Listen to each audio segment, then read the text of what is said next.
saya Keisha Alika Wigatriadi dari kelas 7F SMP Negeri 1 Cimahi.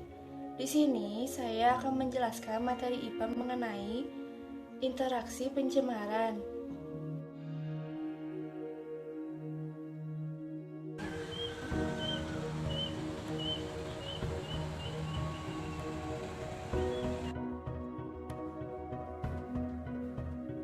Komponen penyusun ekosistem terdiri atas dua macam, yaitu komponen biotik dan komponen abiotik. Komponen biotik adalah komponen yang terdiri dari makhluk hidup, sedangkan komponen abiotik adalah komponen yang terdiri atas benda mati. Berdasarkan yang sudah diamati di ekosistem sawah, berikut ini yang merupakan komponen biotik dan abiotik. Komponen biotik: padi, pohon, tikus, belalang, ulat, ayam, katak, ular, dan burung elang. Komponen abiotik: batu, cahaya matahari, udara, tanah, suhu, dan kelembapan. Rantai makanan yang ada di sawah: padi, belalang, katak, ular, elang, jamur. Perannya: 1. Padi sebagai produsen, 2. Belalang sebagai konsumen 1 atau primer, 3. Katak sebagai konsumen 2 atau sekunder, 4. Ular sebagai konsumen 3 atau tersier, 5. Elang sebagai konsumen 4 atau puncak, 6. Jamur sebagai pengurai atau dekomposer. Jaring-jaring makanan yang ada di sawah.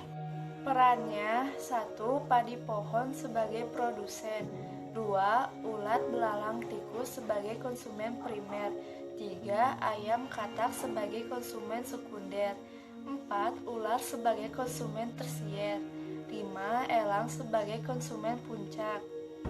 Berikut ini piramida makanan pada sawah. Piramida makanan adalah suatu gambaran secara umum yang berhubungan antara komponen biotik dalam sebuah ekosistem.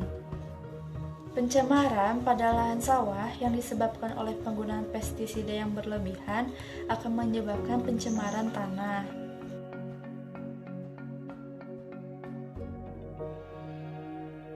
Menurunkan keragaman spesies atau jenis serangga di ekosistem sawah.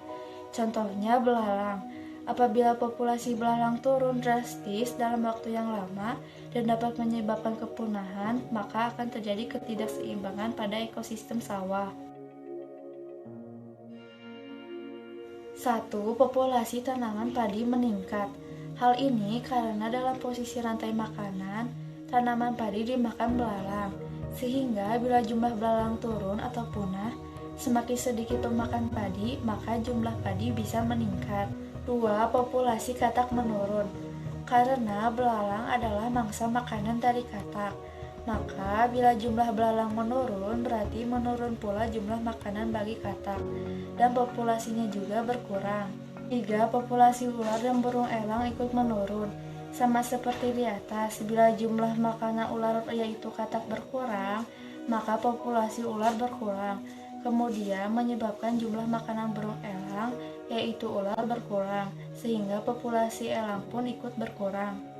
Solusi supaya ekosistem tersebut seimbang: 1.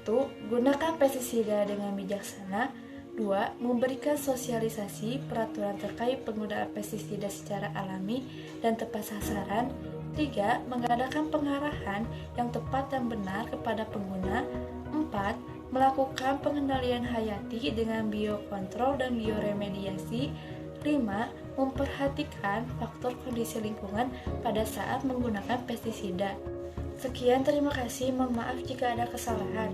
Wassalamualaikum warahmatullahi wabarakatuh.